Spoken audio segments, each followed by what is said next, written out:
Welcome to the latest edition of Before Floor, the Miami Heat pregame show from 5 Reasons Sports Network, brought to you by Biscayne Bay Brewing and Mark Brown, PA. I'll tell you a little bit about them in a moment.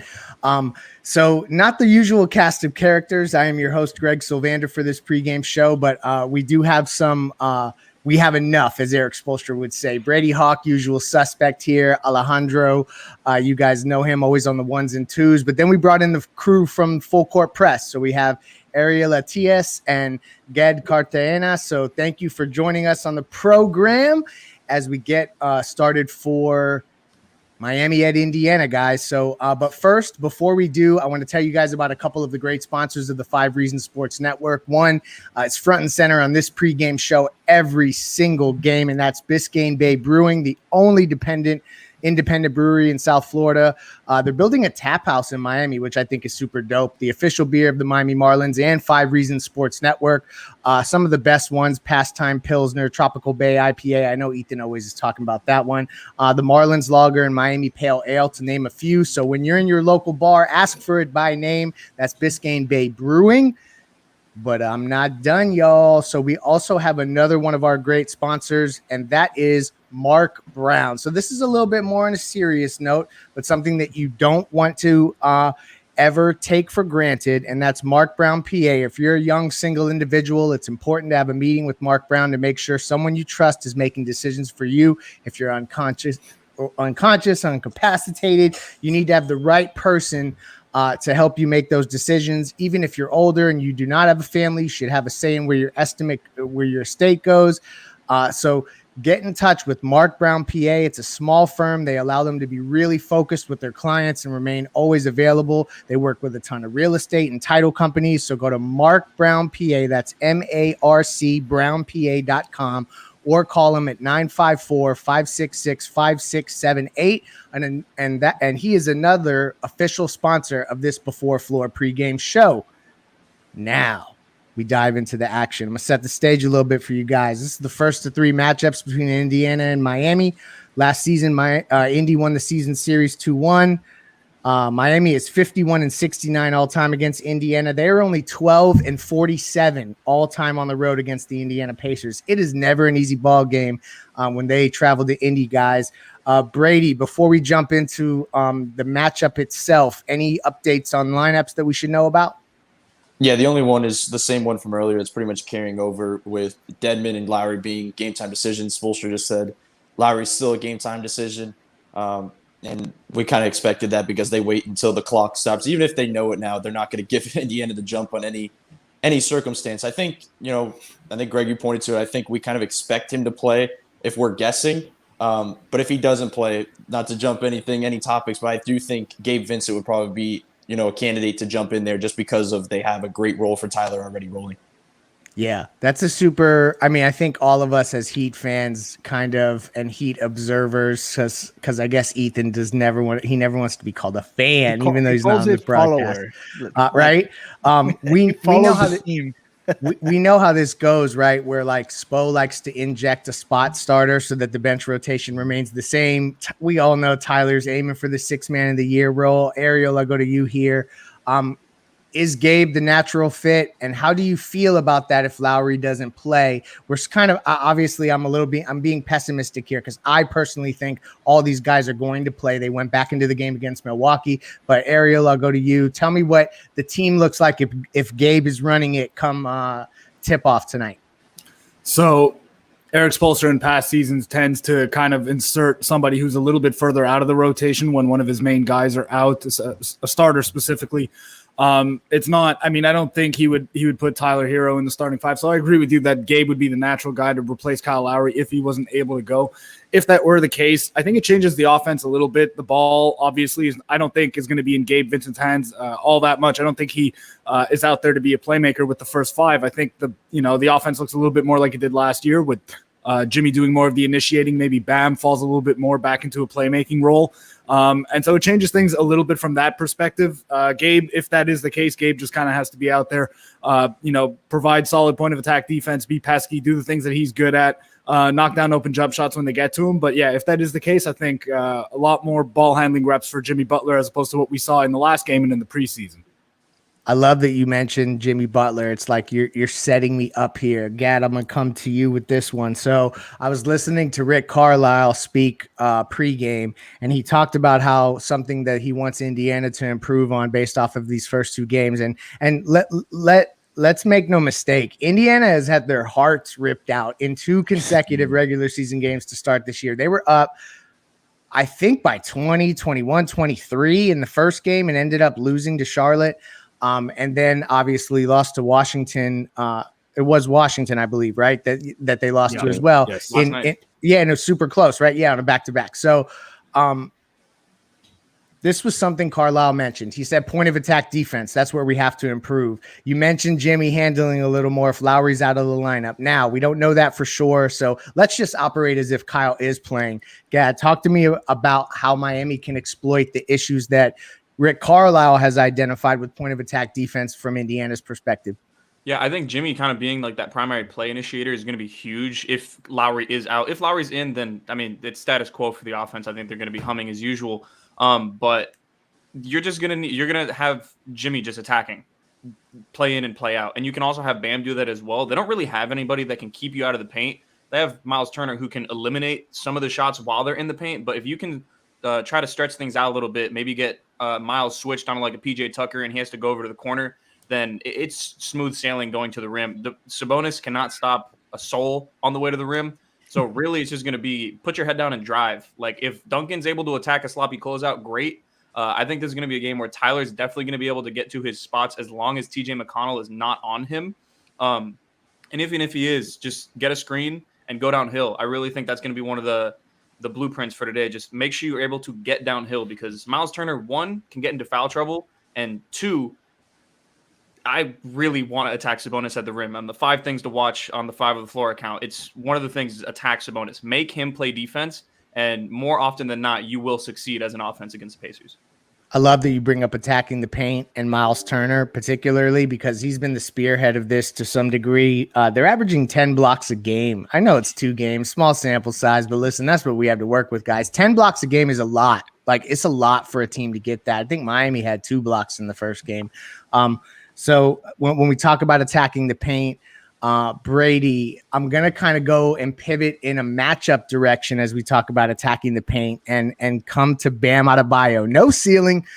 Brady, talk to me about what you see from Bam tonight. Is it going to be a Miles Turner and Bam type of situation? Do you see Sabonis being there as his primary matchup? And who does PJ Tucker get the assignment against tonight as well?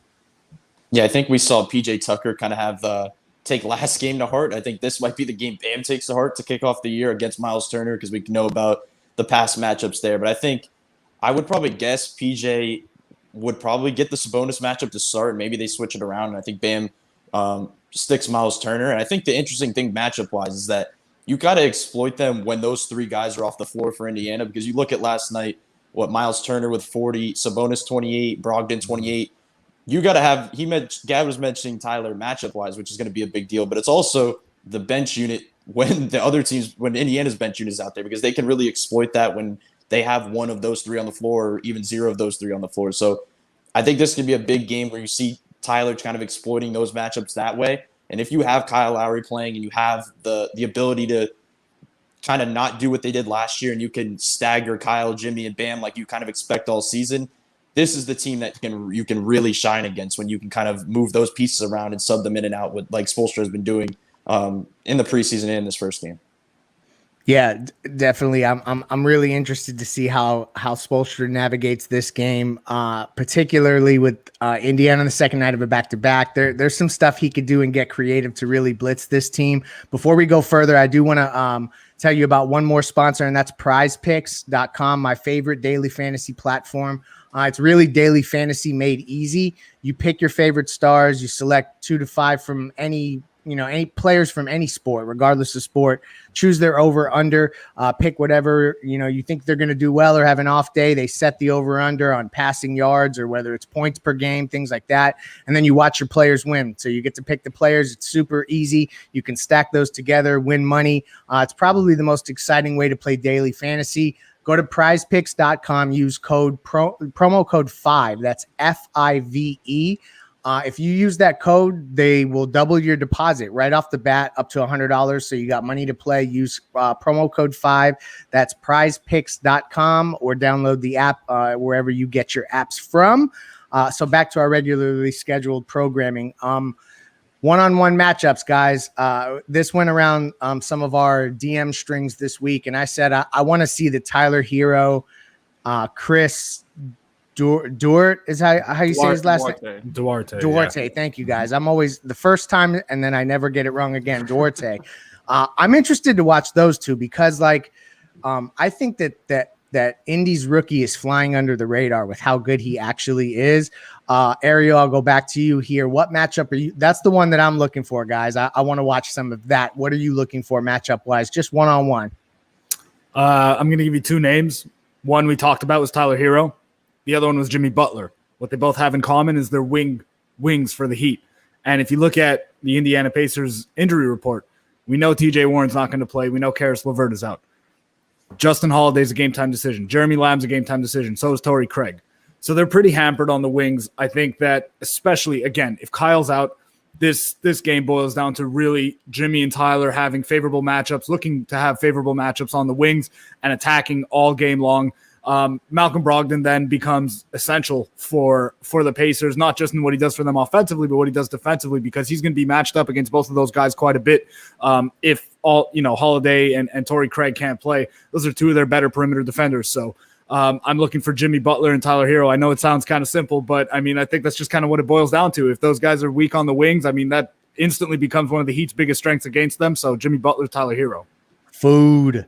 Yes, Brady, what matchups are you looking for? And shout out to Sean Rochester throwing up this comment that 3 years older than Tyler as a rookie. Are we being like serious?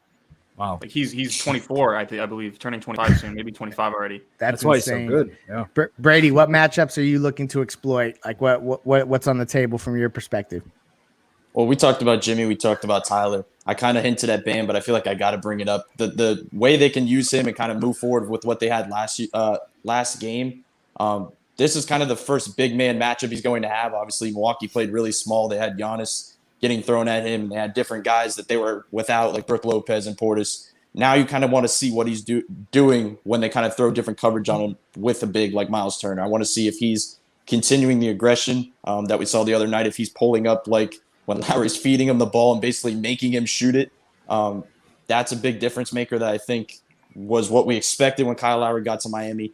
And I want to see him attack. I want to see him. You link back to last season. The play that's in my mind is him dunking on Sabonis, basically, because he attacks against this team. So I think I want to see him continue to get to the rim. The jump shot's always going to be there throughout a game, but if he comes out with the aggression to put the ball on the floor, go on the fast break, even without Kyle Lowry, we're seeing him actually become more of a transition guy. And it's not even just because when Kyle's on the floor, you're kind of seeing him pick up on that because of just probably being around Kyle in general, that he's kind of can beat anybody down the floor like we know, but now he's willing to do it. And if he does that against this team, I think it can be highly effective, because even if you look at last night, they played a Washington team without Bradley Beal, and there was, I think, 3 minutes left in the third quarter. Washington had 98 points. This is a team you can score against. And if they come out and push pace early, I think this could be, this could go really well for Miami. God, they didn't leave you many guys to talk about here and wax poetic. So I'm gonna ask you a slightly different question, but still bring any matchups that you like. Mm-hmm. What matchups also should we be concerned about tonight from the Miami Heat's perspective? Let's talk a little bit about that, since they kind of gobbled up all of the best options from the other perspective. So to answer the initial question, the matchup that I want to see is I want to see what Tyler's Hero pace looks like his pace in the half court against a guy like TJ McConnell, because he's notorious for speeding ball handlers up. He kind of gets you off your game a little bit. If Hero can remain deliberate and calm and composed against this type of matchup, I think that's going to speak volumes to the other 80 games of the season, because this is not an easy matchup for Hero if McConnell is on him. We saw that last year. If you look at his splits against the Pacers, he shot, I think it was 32% from the field, like 18% from three, and then he shot 85% from the line. If he can stay just playing his game against this type of matchup with Brogdon and McConnell, I think that's going to be fantastic. And then a matchup that worries me is Malcolm Brogdon. just because he seems to always just be able to get to his spots at all times. He's the definition of never sped up. Even if Lowry plays, I do wonder if Malcolm Brogdon's going to be the one who dictates the pace of this game. So I just think being able to hold Malcolm Brogdon, because I think Bam can do his job on Sabonis, Tucker can do his job on Turner, Jimmy's going to be playing free safety. Brogdon can't be the guy that gets loose. He can't go for 30 and 10, which is possible. Like, it's possible for him to do that. So as long as we keep him either at his averages or slightly below that, I think the Heat should be in good shape. But Brogdon does worry me, because is it going to be Duncan? Is it going to be Tyler? Is it going to be Strus? Like, who's going to be on him at all times? Real quick, his averages the first 2 games, 28, 10, and 6. So we probably want to keep him below his averages. Probably. Yeah, definitely under the averages for sure. So I definitely want to go around and get predictions before we close out. And Alejandro, thank you for showing the viewers that you're going to be able to catch all of the pregame and postgame pressers right here on 5 Reasons Sports YouTube channel. So stay subscribed and look out for those updates as they come. Get your notifications on. So before we get predictions, anybody, final thoughts, anything we didn't touch on, you got a burning desire related to this game, spit it out now. The floor is yours. I have one thing. I, for some reason, have a feeling this is going to be a really good Max Strus game. They don't really have those wing defenders on the bench that they need. And Strus, when he comes in, he's playing 200% effort. And that's going to be a huge thing. He's flying around those screens, pin downs. He's cutting to the basket super hard. He's always going 100 miles an hour, or maybe like 60 miles an hour, because he's really not that athletic. But I think Strus has a pretty good game tonight. I'll say he probably goes for like 15 plus. I was gonna go in a similar direction. I just want to bounce off of that, because Duncan, I feel like, could be up for a good game, because we've looked at what has happened up to this point. Like, he has not had that breakout game that he's had so many times in the past, either in the preseason game or to start out a regular season. Now, obviously, it's only a second game, so it's a very small sample size. But I think you're looking for a game where you're seeing what Duncan's capable of as a top guy on the team, because I think we're seeing him kind of in that role player mold where he was the offense last season. He was the guy that was coming off the handoffs. He was everything that you've seen, and now it's kind of like he took a back seat and you're waiting for more interaction from Duncan in the offense. So I feel like if they come out, especially with no Kyle Lowry, if they don't have Kyle, I think you expect a lot more Duncan.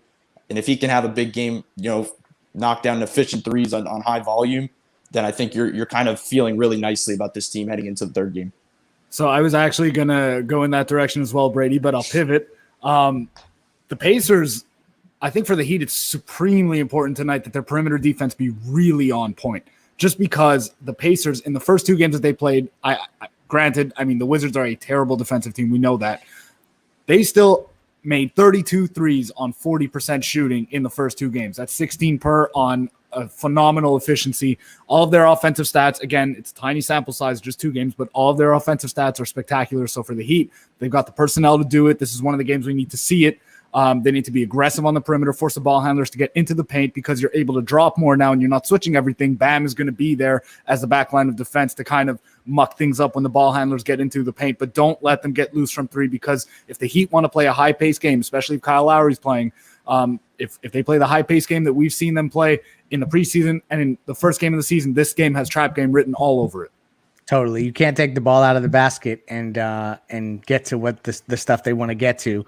So let's talk about what we think we're going to see. Alejandro, let's start with you. You haven't said much, and you usually don't. You're just behind the scenes. Chicka, chicka, chicka. Yeah, I just wait. I just wait until you guys finish so I can do my thing. Last time I said they were going to win by 2 or 3 points, and they ended up almost winning by 40. So I'm feeling a blowout today again. So 15 or more. The Miami Heat winning. Yes. They're 4.5 point favorite, just so you guys know, and that flipped. Like, that was not like that yesterday. I believe Indiana was a slight favorite. He was favored yesterday. I think so. I think initially, until they identified that some of these guys. Oh no, maybe I'm wrong. I don't know. I could be wrong. I could be thinking back to the Milwaukee game. Anyway, disregard that. I'll check. Gad, who do you think's winning tonight? Just as an update, I think Welch and John Richards both pointed this out, but Jeremy Lamb, Justin Holiday, and Torrey Craig are all going to be available today. So a little bit more wing depth. Justin Holiday is really good at chasing guys around screens. Let's see what they can do. I think we'll still be in good shape. I agree with Errol. I think this kind of has a little bit of trap game written on it. It's their home opener, I believe, which that definitely is not. It's not a non-factor, especially in Indiana. I think it's going to be Heat by around 6. I think it's going to be much closer than we want, but then Jimmy Butler takes over at the end, and maybe we're tweeting out hashtag Jim VP after tonight. We're starting that out. So Yeah. it is 4.5. Yeah. Over It is the now. minimum. I'm just wondering what it was when the line first dropped. 'Cause I think, Greg, no. I think I saw what you saw too, Greg. I think they were like small. The Pacers were like a small favorite, but I saw that this morning as of last night, though. Yeah, no, I thought maybe I was confusing the Milwaukee game. No, Brady, who you got tonight? Yeah, I think Miami wins this. I think this is a game where you see them getting out in front early, and then you see that third quarter when Indiana comes back late, kind of like the opposite of what happened to Indiana against Charlotte. I think that's just what you're kind of going to see, and I'm interested to see how they bounce back. Too, when teams start to come back, how Spoelstra goes with the lineups with Lowry on this team, how they kind of go about that. And I do think this could be a big game for Duncan. I think he has six plus threes. Wow, Ariel. I'm leaning more in Gad's direction, where I feel like that first game against the Bucks, they really got up for. They wanted revenge, right? The Bucks came in and the Heat wanted to make a statement, and those statement red unis, they did. Now you go to Indiana against a team that you should beat, so it has some potential for a little bit of a letdown. I do still think the Heat win this game, but I think it's a type of game that's, the margin throughout the game is somewhere in the 6 to 10 point range, with the Heat generally controlling the game, but them not being comfortable at any point. I think they win by 8 or 10 points. Yeah, I think you guys all bring up good points. I think we're all kind of cautiously optimistic about a game in Indy. Yeah. Usually Indy losing the first 2 games of the season and going home for their home opener, I would tell you guys this is a guaranteed Miami Heat loss. They've won, what did I say earlier? They've only won 12 games all time at Indy in the history of the franchise. That doesn't happen often regardless, but second night of a back-to-back, feel like Miami's going to be rested. And something else from last year, the road team won each of the 3 matchups. So I am going Miami winning this one, covering the 4.5 point spread, but I ain't going to put a point on it exactly. Any final thoughts before we give one more shout out to the sponsors and wrap? Good to go. All right. Thank you for joining us. We will be back. You'll get 5 on the floor. I'm sure you'll see some of these guys maybe on post up after the game. Stick right here on the channel for all of the pregame, postgame pressers. Alejandro has a bunch of stuff cooked up. Thank you for joining us. Biscayne Bay Brewing, the official sponsor. Oh yeah, check out if you're on Twitter. Check out at halftime. We're going to have our 5 reason pace and spaces. That's where we kind of do a quick halftime show. You can come in, listen, join, interact with us. So come check that out if you're on Twitter. And Biscayne Bay Brewing, the official beer of 5 Reasons Sports Network, Mark Brown, PA. Thank you for joining us. All right. That was our pregame show here on the 5 Reasons YouTube channel. Now let's listen to both of the press conferences before the game. Let's start with our Eric Spoelstra, Miami Heat coach. Let me share here what he said. It's usually short, right? He doesn't take a lot of time to really go back and talk to us for a long time. So let's let's see what he said before this second game of the season for the Miami Heat against the Indiana Pacers. Let's go here, and this is our friend Eric Spoelstra. In the spirit of a new year, pregame, do you know if Kyle Lowry's playing? It's still a game time decision. He's going through his process right now. Has there been any treatment or sort of positive move in the intervening hours? He's been getting a lot of treatment, yeah, and that's what he's doing right now. Can I get your thoughts? I know you're not involved directly in the process, but you do know Brandon Knight, who is what he's been. Just the story of a 29-year-old guy willing to go to the G League after a year and a half out. Just your thoughts on him becoming part of the Heat family to some degree. I think it's great. We've been a fan of his for a long time. Obviously, he's right from our backyard, so we've followed his career. We also tend to like Kentucky guys. And then, over the years, we've kept in touch. And then he and I have had some discussions about this, basically all summer long. His goal is to get back into the league, somehow, some way. I think he has a lot to offer. He has to prove that that he's healthy, which I think he is. He's really put in a lot of work, the last couple of years. Injuries are unfortunate, at times, but he has great fortitude and character, to be able to persevere. I think he also has a lot to offer from an experience and leadership standpoint. And I've just enjoyed my conversations with him. Just talking hoops, talking about trying to get back in the league. And then the last 6 weeks or so, it shifted to this possibility. Yeah. Anything else here? All right, that was Eric Spoelstra earlier today. A very short press conference, as he usually does. Both Kyle Lowry and Dwayne Dedmon, that I know some people were asking around here, they're both game time decisions. So we will have to wait until they announce the starting lineups to know if they're going to play. They're probably going to play, as we were talking with Greg earlier today. Let's listen now from our friend Rick Carlisle from the Indiana Pacers about this game against the Miami Heat, the third game for them, the home opener from the Indiana Pacers. Period out on the floor to go through some things. Obviously not full speed, but yeah, we got to get some things cleaned up. We got to play with more presence. We got to play tougher. Got to be more physical at the point of attack. And we have a lot of room for improvement.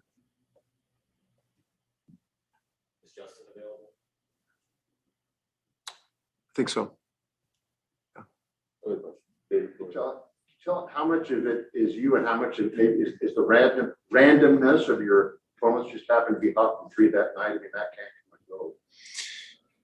Well,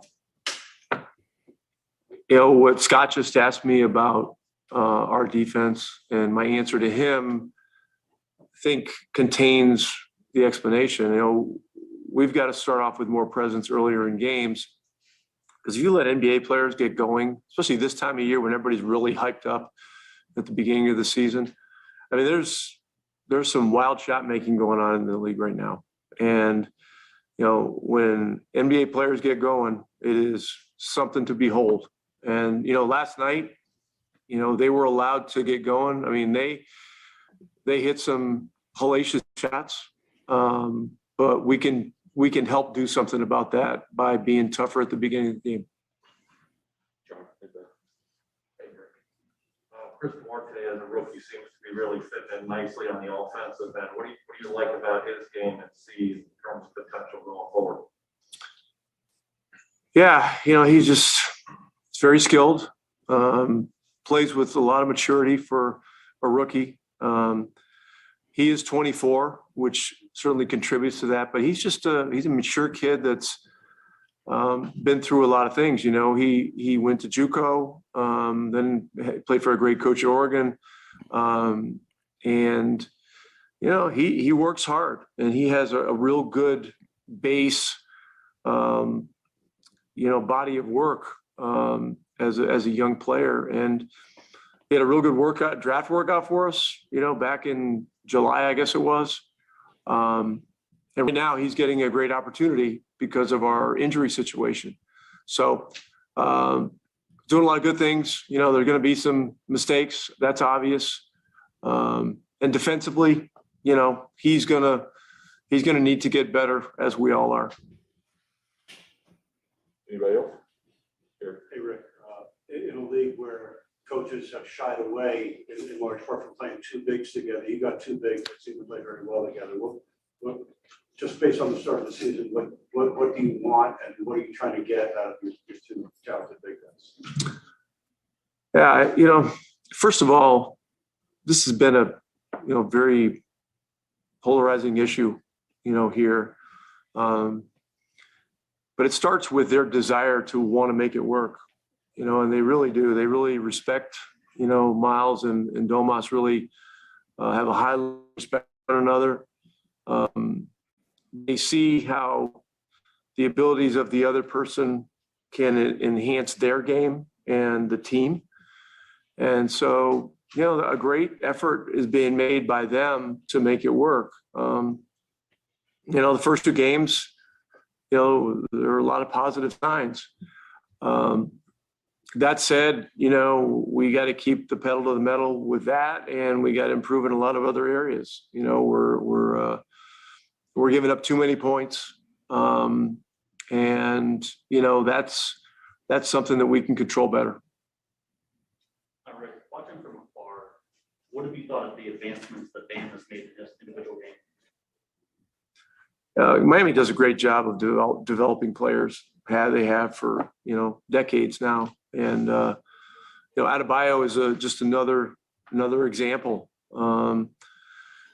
It starts gradually, with him, playing some point center a couple of years ago, and making those 8 to 10 foot shots, and now the range has moved out. He's more of a facilitator now. His defensive presence and moxie has increased each year. His experience on the Olympic team had to be an amazing one for him.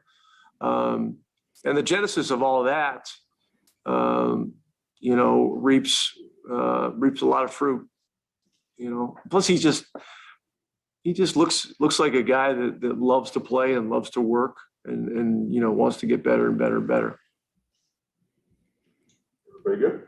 All right, that was Rick Carlisle earlier today talking about tonight's matchup against the Miami Heat. So we have an update from the Miami Heat. We have the starting lineup actually right away, and we have an injury update. So Dwayne Dedmon will be available to play tonight at Indiana, but Kyle Lowry has been ruled out. So we are going to see a different lineup today at Indiana. Gabe Vincent is going to get the start today for the Miami Heat, along with Duncan Robinson, Jimmy Butler, PJ Tucker, and Bam Adebayo. So for all of you that are just getting here, Gabe Vincent is going to be in the starting lineup for the Miami Heat tonight. No Kyle Lowry. He's not going to be available at any point during the game. Duncan Robinson, Jimmy Butler, PJ Tucker, and Bam Adebayo repeat in the starting lineup. So that's a starting 5 for the Miami Heat. All right. Thank you guys very much for joining me today in our pregame show. Now we're going to go ahead and share with you guys a little bit of last post games interviews from last game of the Miami Heat against the Milwaukee Bucks after that blowout win. So we're going to go ahead and review some of those. Let's start with Tyler Hero. Like our friend Brady Hawk said, no Tyler Hero in the starting lineup. The Spoelstra are going to keep the same rotation type of thing, and they're going to keep Hero coming from the bench, even though he was the leading scorer for the Miami Heat. So let's start with Tyler Hero, then we'll listen from Bam Adebayo, and then that will be it for our pregame show today here on the 5 Reasons YouTube channel. So let's go and listen through Tyler Hero.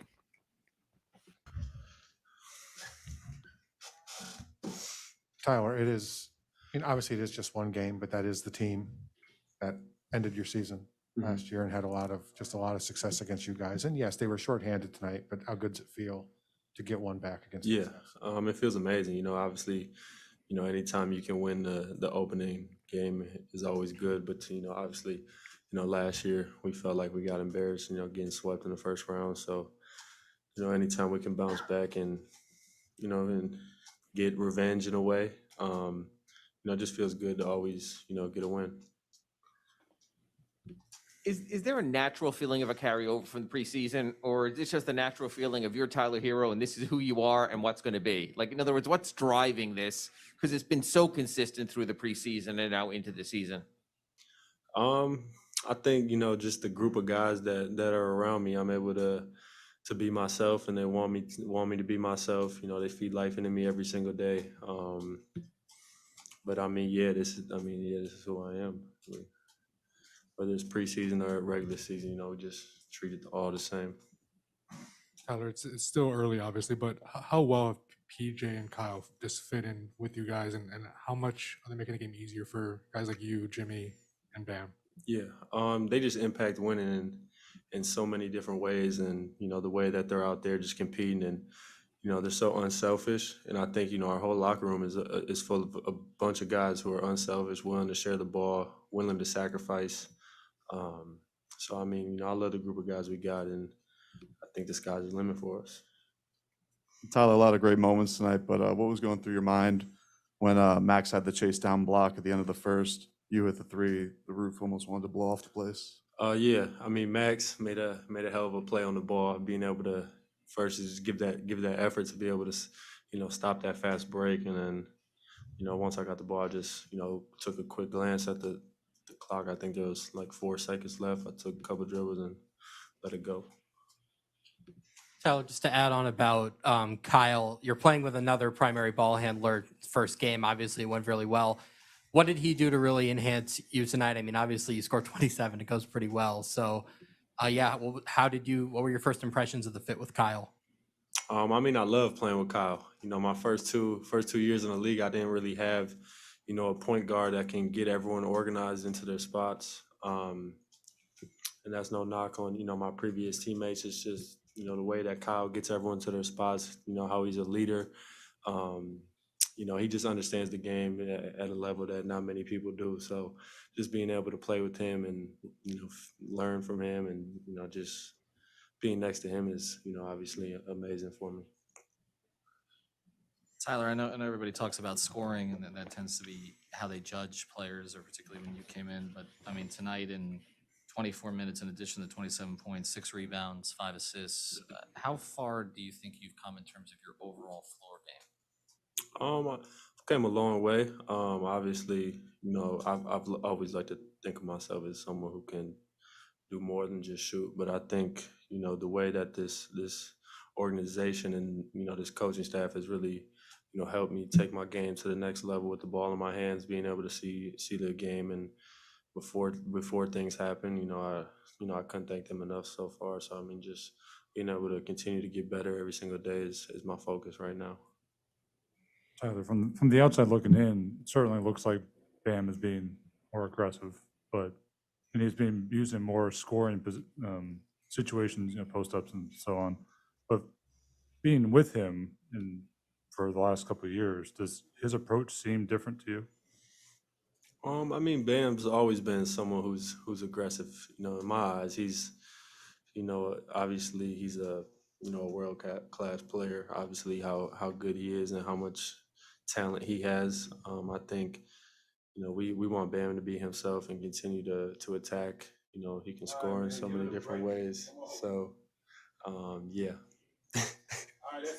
All right, Tyler. Thank you.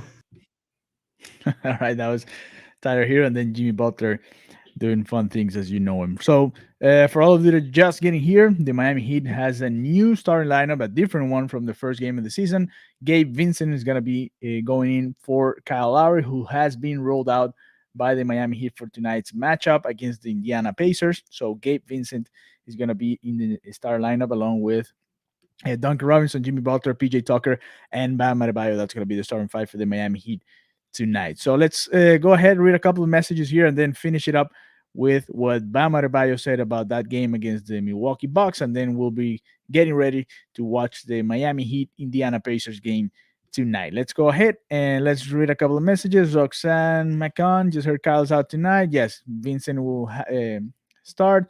Ankle sprain, that's if it's in the playoffs, he plays. If it's season, whatever. He's not gonna play. They're probably saving him for the Orlando Magic, who is coming here to Miami on Monday. So you don't have to risk it. We all saw how it happened in that game against the Milwaukee Bucks. What happened with his ankle? So better be safe than sorry. We need to win every possible game. Ankle sprain can happen to anyone. Not a big issue for the near future. Yes, so the ankle last game. We lost our quarterback for today. Yes, we'll see if Gabe Vincent can do the same or something similar to what Kyle Lowry did in that first game. Gotta keep heroes scoring coming off the bench at least until Oladipo comes back. Exactly. So thank you very much for all your comments.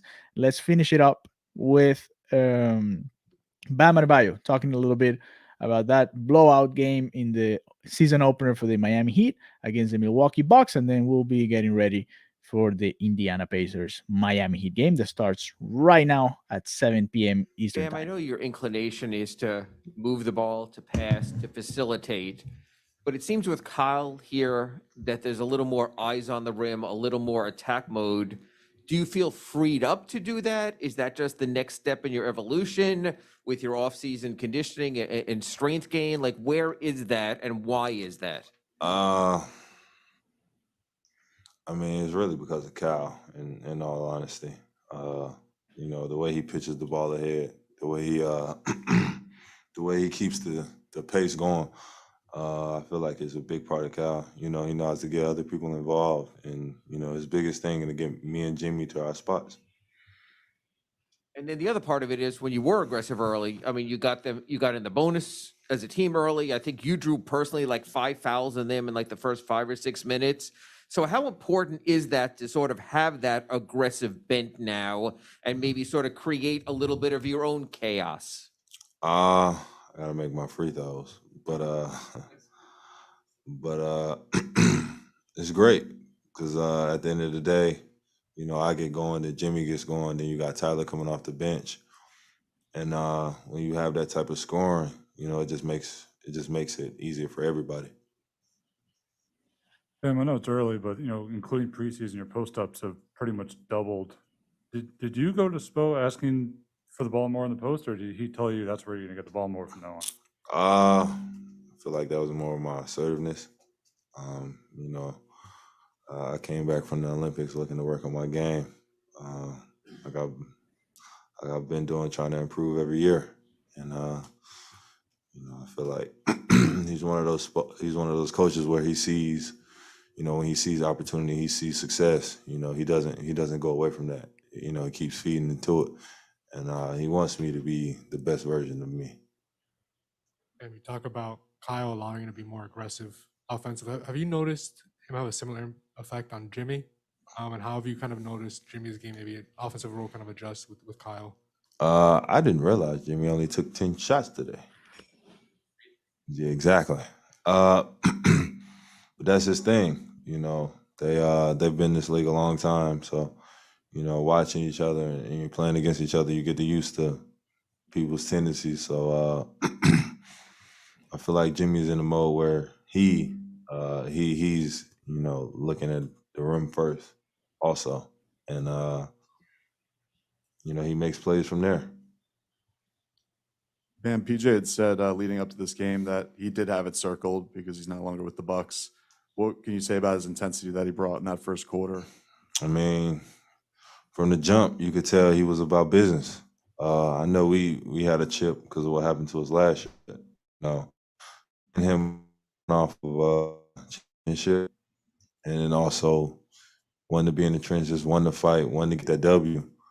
Most guys I feel like would have been like, oh man, it's cool, whatever. But PJ has that dog mentality. You can definitely see he's a part of the kennel. So, you know, he was definitely the biggest reason why we won because of the way he started the first quarter.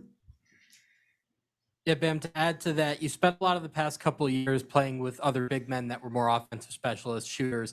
How much easier does it make your life to play with PJ in the front court, who's such a great defender?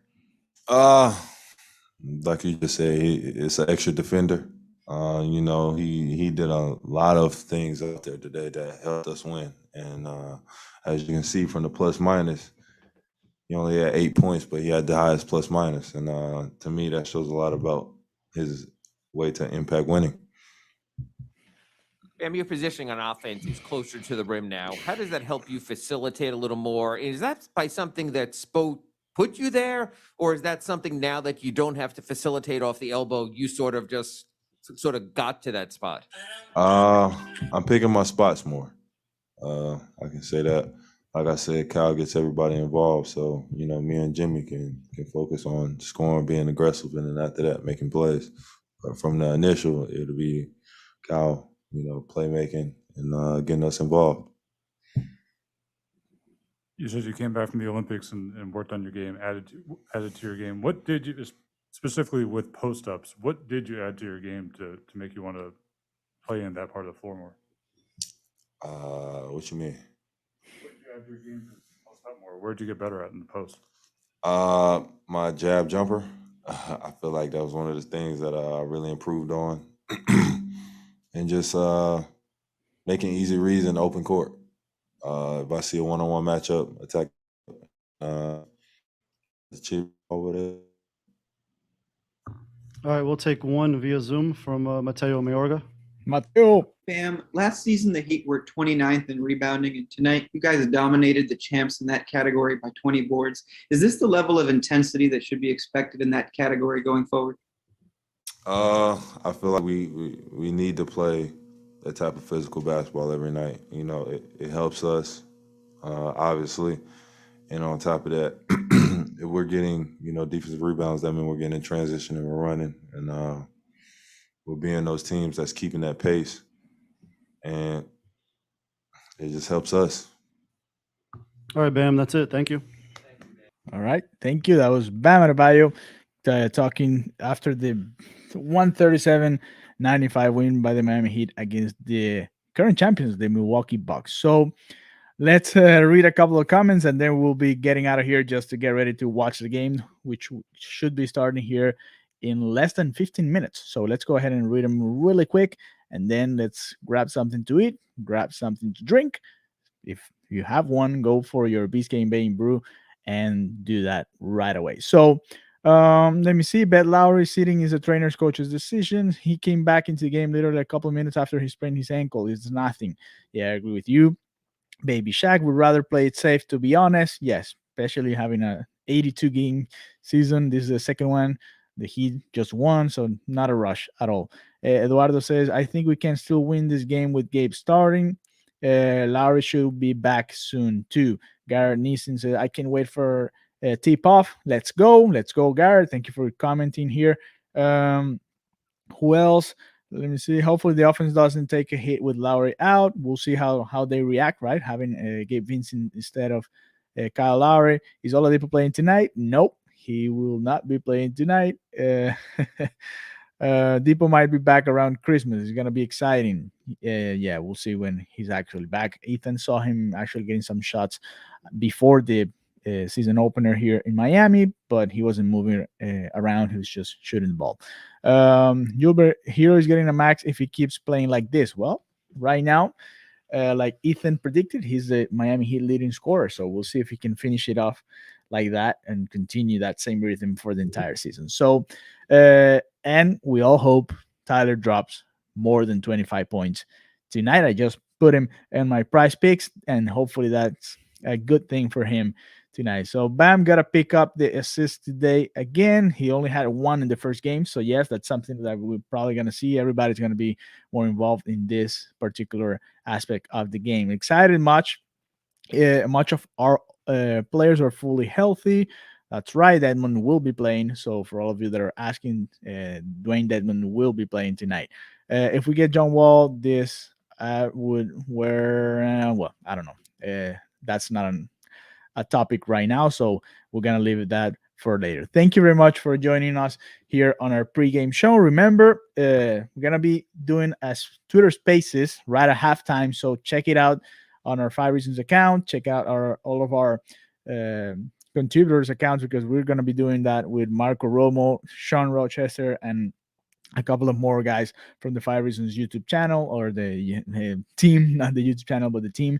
So be ready for that at halftime. As soon as that second quarter is over, go over to Twitter and we're gonna be there with you, talking to you guys. So let's see a couple of comments and we leave in. All right, we have more comments. Let me see. Excited, whatever. No, this game ain't going to be easy.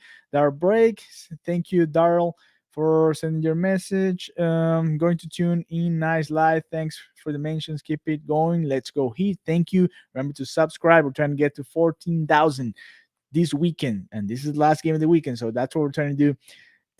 Get to 14,000. Are you live streaming the game? No, we're not allowed to live stream the game. We wish sometime in the future we will do it, hopefully. Thank you for doing this pre-show. Thank you, Eduardo. Remember to give it a thumbs up, subscribe, turn on the notifications, and that way we can let you know when we're going live or we're posting any other video. And we'll also do a post-game show. If you're not familiar with our programming, we also do the post-up, which is a post-game show hosted by Roll Shepard right after the game. As soon as the whistle is blown, I'm sorry, you'll find the post-up show here on the 5 Reasons YouTube channel. Long time subscriber, thank you very much. Thank you, Garrett. My name is Eduardo too, so we have a lot of Eduardos today here in the panel. People, slow down. We don't know how we're gonna look without Kyle. I think let's wait and see. As always, Heat in 5. Thank you very much. Enjoy the game, and we will see you later tonight on Twitter at halftime, and then here on the 5 Reasons YouTube channel right after the game. Have a good one. Enjoy the game, and we will see you later.